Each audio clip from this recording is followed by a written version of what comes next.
मोठ्या संख्येनं आता नऊ तरुण पिढी वाटचाल करते. बैलगाडी शर्यती म्हटलं की मग आता क्रिकेटचा जो काही मागच्या वर्षांमध्येच खरं तर जो हंगाम होता त्या खरं तर सत्रातून आता भरपूर जण बैलगाडी सत्रामध्ये जाताना आपल्याला पाहायला मिळालेत. कारण बैलगाडी शर्यतीचा नाद देखील क्रिकेट सारखाच आहे.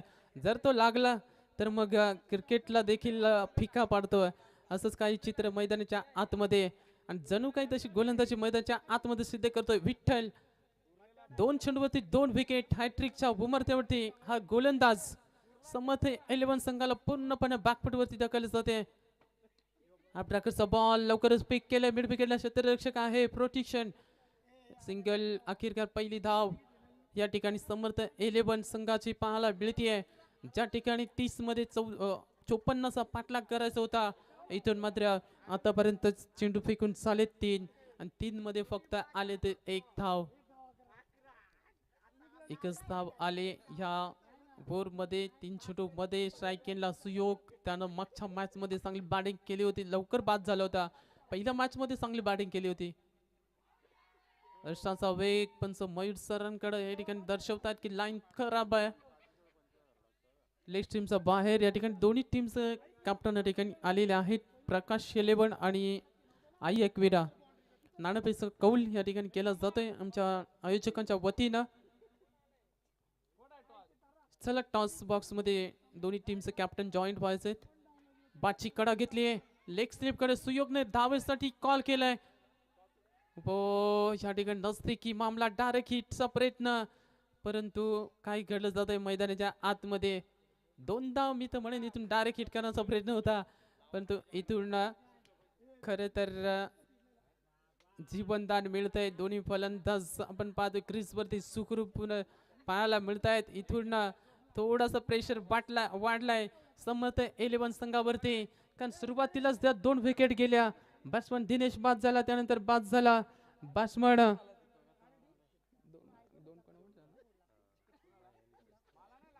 महेंद्र बाद झाला. यावेळेस हाफ ट्रॅकरचा बॉल लॉंग ऑनला क्षेत्ररक्षक आहे. सिंगल मिळतीये. या चेंडूवरती चांगली गोलंदाजी राहिली आहे गोलंदाज विठ्ठलची आणि इथून मात्र पहिला ओव्हरचा खेळ समाप्त होतोय. पहिल्या ओव्हरच्या समाप्तीनंतर धाबा आहेत धावफलकावरती. त्या अवघ्या 3 धाबा म्हणजे येणारे अजूनही 24 बॉल आणि जिंकण्यासाठी 51 धाबा या बनवाव्या लागतील श्री समर्थ 11 या संघाला. सुयोग अजूनही आहे संघर्ष करतोय मैदानाच्या आतमध्ये. प्रेशर वाढलाय आणि सुरुवातीच्या ओव्हर मध्ये धाबा आलेल्या नाहीयेत त्यामुळे इथून आता एखादं षटक टार्गेट करावा लागेल. गोलंदाज दुसऱ्या ओव्हरसाठी गोलंदाजाचा वापर केलाय. गोलंदाज नरेश ला आपण पाहतोय. डावकुऱ्या आताचा फलंदाज स्ट्राईक येईनला. बॅट्समन गुरनाथला आपण पाहतोय. आणि क्रमांक 4 वरती मैदानाच्या आतमध्ये तो दाखल झालाय. सुरुवातीलाच 2 विकेट गेले होते आणि त्यानंतर जरा फास्ट घ्यायचे मॅच बघा.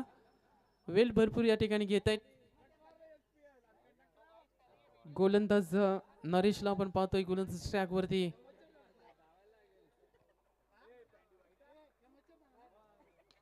यावेळेस खडे स्टँड अँड डिलिव्हरी बॅटच्या रडार मध्ये आणि त्याला दिलंय फेकून लॉंग ऑफ आणि लोंगनच्या डोक्यावरून मॅक्सिमम हिट 6 रन.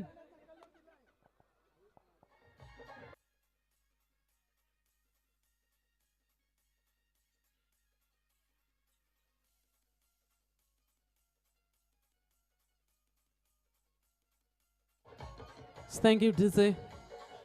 क्या बात आहे. कमालीचा फटका पाहिला. सुरुवातीला 3 धाबा आल्यात. या बोरला टार्गेट मोठं बनवायचं आहे आणि सुरुवातीतून अजून एक तडाखा मिड विकेटच्या डोक्यावर क्लिअर करतोय हा मॅक्सिमम हिट. दुसरा लाजवाब षटकार डीजे.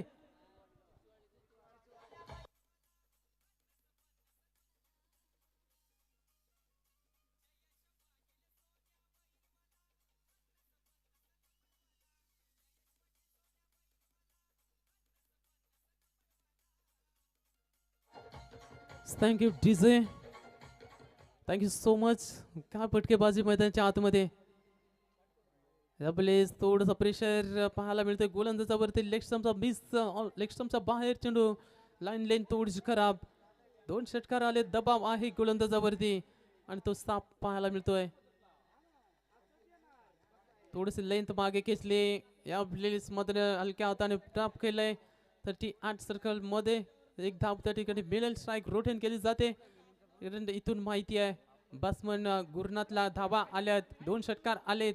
इथून संयमी खेळ करावा लागेल. पार्टनरशिप घर बनवावी लागेल. पण तो स्ट्राईक एंडला आता मात्र सुयोगला आपण पाहतोय. पहिल्या मॅच मध्ये चांगली बॅटिंग झाली होती. त्यानंतर 4 धावसंख्येवरती तो बाद झाला होता आणि तिथून तो सामना बॅटची कडा, पंचांचं बोट आकाशाकडे. वो टी आउट. बॅट्समन क्रमांक 3 मैदानाच्या बाहेर. तिचे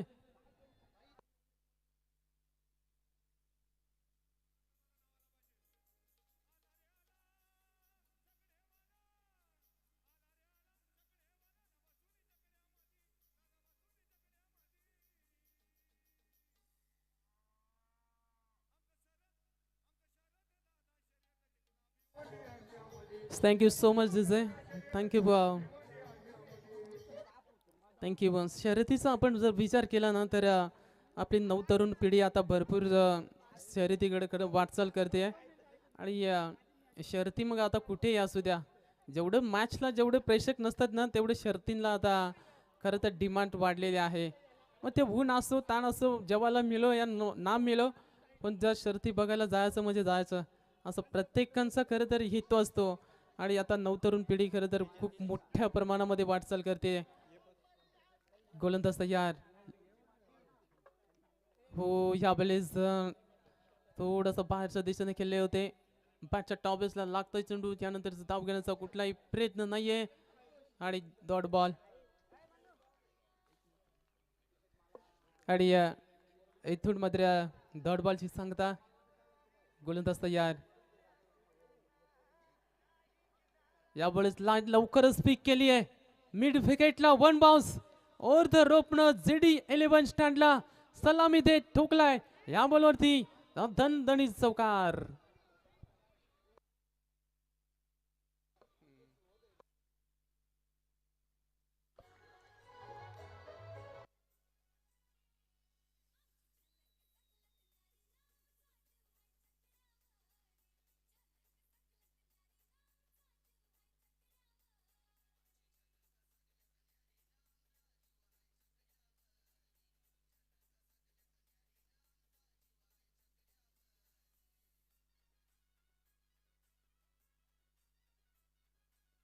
hello thank you so much. Thank you दादा डिझे. आणि जे या वर्षी जे आपण पाहतोय JD11 या फॅमिली यांच्या माध्यमातून जे आयोजन आहे ते पुढच्या वर्षी खरं तर म्हणजे 2026ला खरं तर आपल्याला पाहायला मिळेल. स्मिथ 11 आंबेरपाडा यांच्या माध्यमातून हे आयोजन करण्यात येईल आणि एक दिमागदार आयोजन खरं तर या स्पर्धेमध्ये पाहायला मिळेल. त्यांच्या माध्यमातून स्मिथचा आपण जर विचार केला तर अमर लांगे यांचा चिरंजीव यांचे खरं तर चिरंजीव आहेत आणि त्यांच्या नाबाना हा संघ आज उतरला होता. पहिली मॅच जरूर जिंकली होती परंतु दुसऱ्या 2 मॅचेसमध्ये त्यांना पराभव स्वीकारावा लागला. परंतु अजूनही त्यांची एक मॅच बाकी आहे. त्यामुळे या मॅचमध्ये खरं तर चांगला प्रयत्न करावे लागतील आणि पुढच्या वर्षी खरं तर या स्मिथच्याच नावानं खरं तर ही प्रीमियर लीग मात्र ह्याच मैदानावरती घडवली जाईल. बॉल सीमारेषा पलीकडे चाललाय. 4 धावांसाठी येतोय चौकार.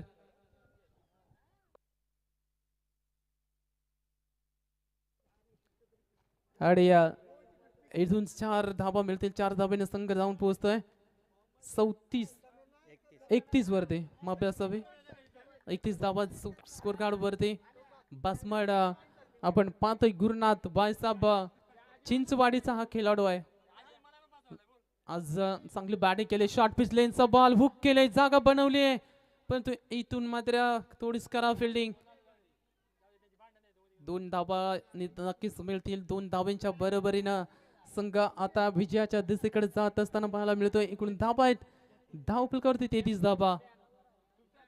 तिसरं षटक प्रगतीपथावरती आपण पाहतोय. विठ्ठलला जाणं सांघिक कोट्यातलं दुसरं षटक फेकतोय. पहिल्या षटकावरती 3 धाबा, पण तिसऱ्या षटकामध्ये स्पेल थोडासा महागडा होताना आपण पाहिला.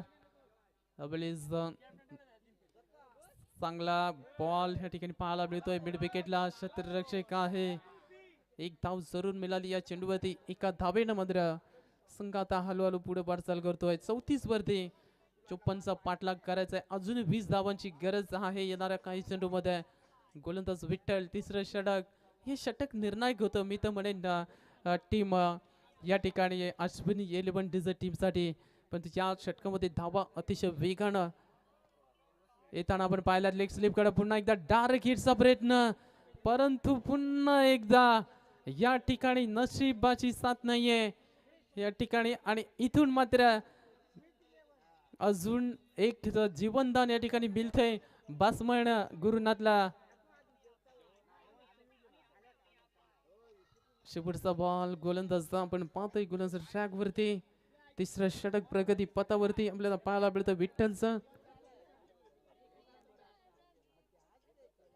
शॉर्ट पिच बॉल या ठिकाणी जागा बनवली, दिले पाठवून मिड विकेटच्या डोक्यावरून. मॅक्सिमम हिट, रन मिळतील 6 येतो षटकार. डीजे ठोक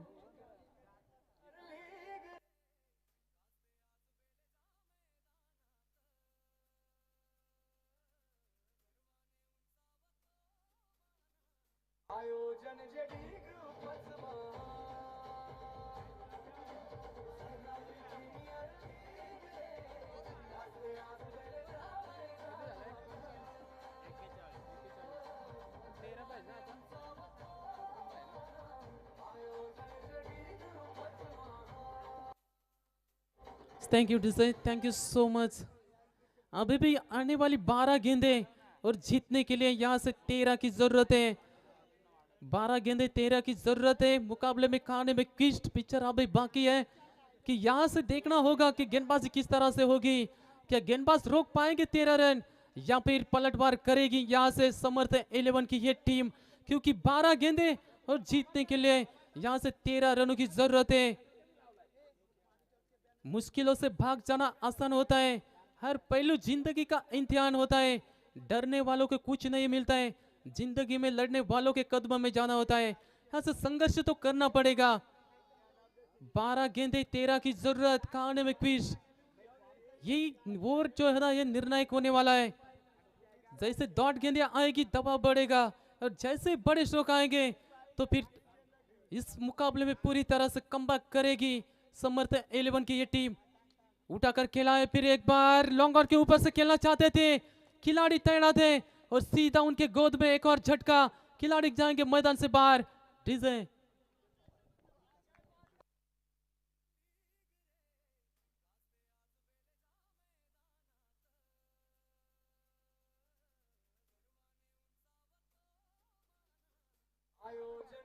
thank you DJ, thank you so much. आणि इथून मात्र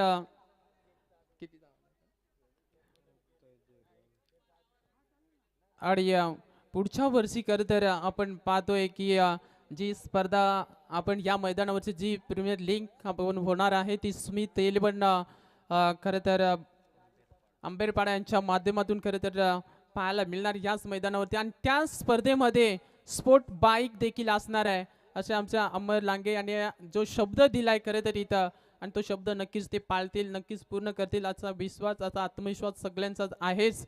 आणि हा सामना त्यानंतर नेक्स्ट मॅच जी आहे खरं तर स्मिथ 11 आंबेरपाडा टीमची, आणि ती मॅच जिंकली तर मात्र गोवा ट्रिप असेल. दुसरी मॅच जरूर जिंकतील, परंतु तरीसुद्धा गोव्याला त्यांची ट्रिप संपूर्ण टीमला घेऊन ते जाणार आहेत. ही खरं तर एक खुशीची गोष्ट आहे टीमसाठी. आणि या असं मार्गदर्शन असलं पाहिजे मित्रांनो. खेळ आहे, जरी हारलात तरी जिंकलात, परंतु तरी सुद्धा बघा त्यांची किती मोठं धाडस आहे की मॅच जिंकली तर डायरेक्ट गोव्याला ट्रिप. म्हणजे जर या स्पर्धेमध्ये जर टिकून राहिले असते किंवा 4-5 क्रमांकाचं जर मानकरी ठरले असते तर त्यांचा अजून आत्मविश्वास वाढला असता. मग गोवा काय पुढे अजून पुढे गेले असते. परंतु या ठिकाणी लॉंग स्टॉप रिझन 1 चेंडू चाललाय. सर अंतर कापत सीमा पार 4 रन.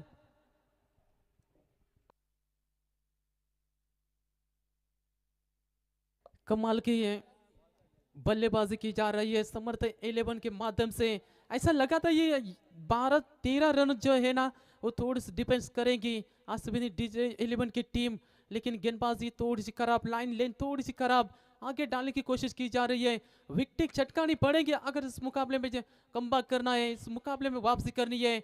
लेकिन सामने बायात के एक बेहतरीन बल्लेबाज, शॉट पिच, फुल टॉस बॉल था, खड़े खड़े देखते रह जाएंगे, गेंद निकल जाएगी सीमा पर। एक इस मैच का पलटवार करने वाला 4 रन सौकार।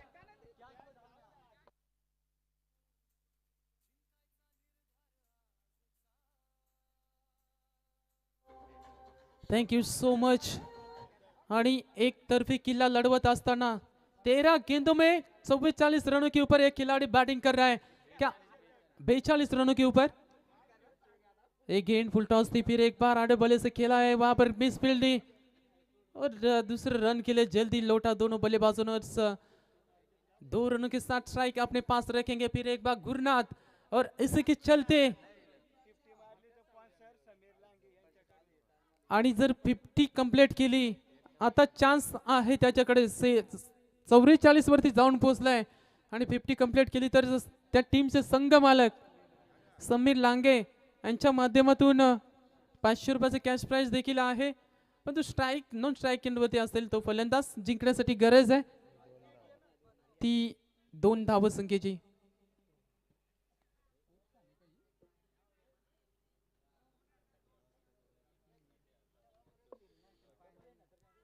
2 धावांची गरज आहे, या चेंडूवरती कदाचित सिंगल आली तर मग स्ट्राइक नक्कीच मिळेल, पण पाहूया सामना कुठेपर्यंत घेऊन जातील।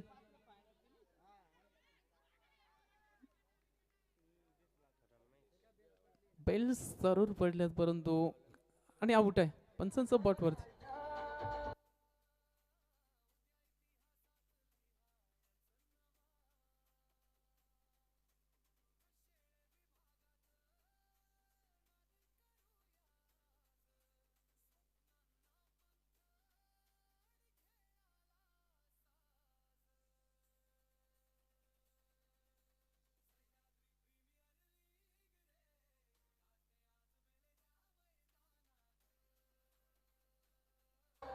Thank you DJ, thank you so much DJ. नवीन बॅटर मदनच्या आतमध्ये बॅट्समन रोहित आलेत,